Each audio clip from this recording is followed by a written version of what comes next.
کہ حسین کی ایک 4 برس کی بچی تھی جس کا زندان شام میں انتقال ہو گیا تھا۔ جب شام غریبہ میں جناب سکینہ کو تماچے لگے نا اور بی بی بے ہوش ہو کے گر گئے، آپ نے کبھی دیکھا 3.5 برس کے بچے بے ہوش ہو جا؟ کبھی 3.5 برس کے بچے بے ہوش نہیں ہوتے، انہیں پتہ ہی نہیں ہوتا نہ جانے کتنے تماچے لگے ہوں گے کہ بی بی بے ہوش ہو گئی۔ جب بے ہوش ہو گئی نا تو چاروں طرف سے بیویوں نے ماتم شروع کیا، آنسو بہنے لگے، جناب سکینہ کے چہرے پہ گرے، ہوش آ گیا۔ کچھ ہی دیر میں پانی آیا، مجھے نہیں پتا پانی کون لایا، کچھ کہتے ہیں ہر کی بیوہ تھی وہ لے کے آئیں، کون لایا مجھے نہیں معلوم، تاریخ سے میرے نزدیک ثابت نہیں، لیکن یہ پتا پانی آیا۔ جب پانی آیا نا تو جناب سکینہ کو سب سے پہلے پانی پیش کیا گیا، ایک کوزے میں ڈال کے کہا بی بی آپ پانی پی لو۔ تو جناب سکینہ نے ایک سوال کیا کہ پھوپھی اماں آپ نے سب سے پہلے پانی مجھے کیوں دیا؟ کہا بی بی آپ سب سے چھوٹی ہیں، آپ کیونکہ سب سے چھوٹی ہیں اس لیے آپ کو پانی پیش کیا۔ اب ایک مرتبہ بی بی سکینہ نے کوزہ ہاتھ میں لیا، مقتل میں اتر گئے۔ جناب رباب نے آواز دی، جناب زینب نے کہا بیٹی کہاں جا رہی ہو؟ کہا پھوپھی اماں آپ نے کہا کیونکہ میں سب سے چھوٹی ہوں، لیکن مجھ سے چھوٹا میرا بھیا علی اصغر ہے، میں پہلے اصغر کو پانی دوں گی۔ جب راستے میں چل رہے تھے نا امام سجاد کہتے ہیں میری بہن کے سوالوں نے مجھے بہت رلایا۔ جب حلب کے قریب ایک مرتبہ رسیاں کھولی نا بیویوں کی تو جناب سکینہ آپ نے دیکھا یتیم بچوں کو بہت شوق ہوتا کوئی سینے سے لگائے، تو جیسے بیوی کی رسیاں کھولی نا دوڑتی ہوئی گئی امام سجاد کے گلے میں باہیں ڈال، جیسے ہی بیوی نے باہیں ڈالی نا اپنے بھائی کے گلے میں تو امام سجاد نے کہا آہ۔ جب آہ سنی نا کہا بھیا کیا بات ہے، آہ کیوں کر رہے ہیں؟ کہا بی بی مجھے دھوپ میں بٹھائے رکھتے ہیں، میری زنجیریں گرم ہو جاتی ہیں، جب کوئی ہلاتا ہے نا تو میری کھال اترنے لگتی ہے۔ اب جب بیوی کو پانی ملا بیوی نے مولا کے زنجیروں پہ ڈالنا شروع کر دیا۔ کہا بیوی کیا کر رہی ہے؟ کہا بھیا آپ ہی نے تو کہا تھا زنجیریں گرم ہیں، میں زنجیروں کو ٹھنڈا کر رہی ہوں۔ بیوی کی شہادت کی 3 روایات ہیں، میں بار بار شہادت کیوں کہہ رہا ہوں؟ جو طبیعی موت مرتا ہے نا اسے کہا جاتا ہے وفات، اور جو ظلم سے مرتا ہے اسے کہا جاتا ہے شہید۔ اگر کوئی کسی کے بچے کو تماچا لگا دے، ماں باپ سامنے کھڑے ہوں کیسی کیفیت ہو جاتی ہے، خصوصاً اگر ماں بیوہ ہو۔ جب شام غریبہ میں بیوی کو تماچا لگا نا تو جناب رباب نے بڑی حسرت سے جناب زینب کو دیکھا، کیوں کہ بیوی میری بچی کو بچا لو۔ جناب زینب نے کہا رباب اب مجھے مت دیکھنا، میرا عباس نہیں رہا۔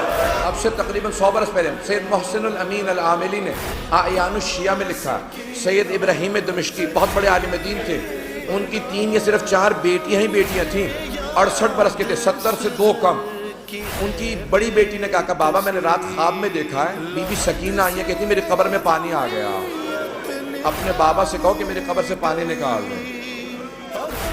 تو فوراً سید ابراہیم دمشقی نے کہا کہ بیٹی خبردار اپنی بہنوں کو خواب نہ سنانا، انبیاء کی ائمہ کی قبروں کو کھودنا حرام ہے، ان کے بچوں کی بھی قبروں کو کھودنا حرام ہے، بیٹی اپنی بہنوں کو خواب نہ سنانا، کسی کو خواب نہ سنانا۔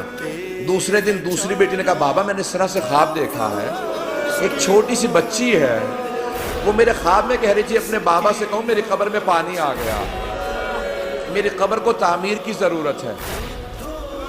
کہا بیٹی اپنا خواب کسی کو مت سنانا۔ تیسرے دن تیسری بیٹی نے خواب میں دیکھا، یہاں تک کہ خود سید ابراہیم دمشقی کہتے ہیں میں نے خود خواب میں دیکھا کہ بچی نے کہا کہ سید میں نے تیری بیٹیوں کے ذریعے پیغام بھیجوایا تھا، تو نے ان کی بات کو نہیں مانا، میری قبر کی تعمیر کروا دے۔ اب سید ابراہیم دمشقی بہت بڑے عالم دین تھے، سارے دمشق کے علماء کو جمع کیا، کہا کہ اس طرح سے میں نے خواب دیکھا کہ پھر آپ تعمیر کرنا ہے، مزدوروں کو جمع کیا، کہا کہ صرف قبر کو کھودنا۔ ایک مرتبہ ایک مزدور نے کہا مجھے کفن محسوس ہو رہا، کہا سب دور چلے جاؤ یہ سید زادی ہے۔ سید ابراہیم دمشقی کہتے ہیں کہ وہ جو روایت ہے نا کہ یزید نے غسالہ کو بھیجا تھا، کفن کا کپڑا بھیجا تھا، کہ اس روایت کو آئندہ نہ پڑھنا، میں کہہ گیا۔ کہ وہ جو اہل سنت کی روایت ہے نا کہ یزید نے کہا غسالہ کو بھیج دو، کفن بھیج دو، حسین کی بچی کو غسل دے دے، کفن دے دیں۔ کہا اس روایت کو نہ پڑھنا، کہ میں نے کرتے میں لاشا دیکھا ہے،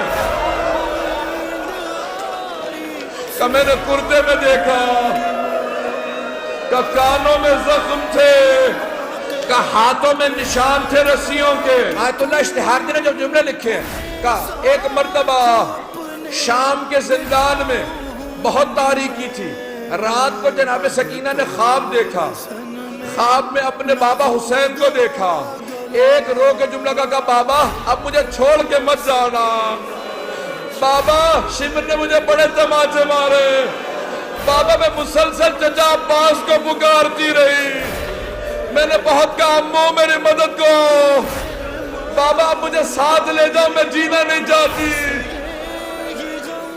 اتنے میں بی بی کی آنکھ کھل گئی، فوراً آواز دی کہ اماں میرے بابا بھی یہیں کھڑے تھے، کہاں ہے میرے بابا، مجھے لینے آئے تھے۔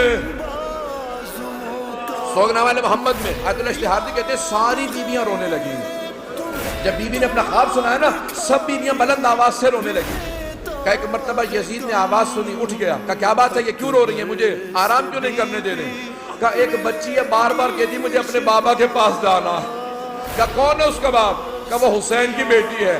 کہ جاؤ حسین کا سر دے دو۔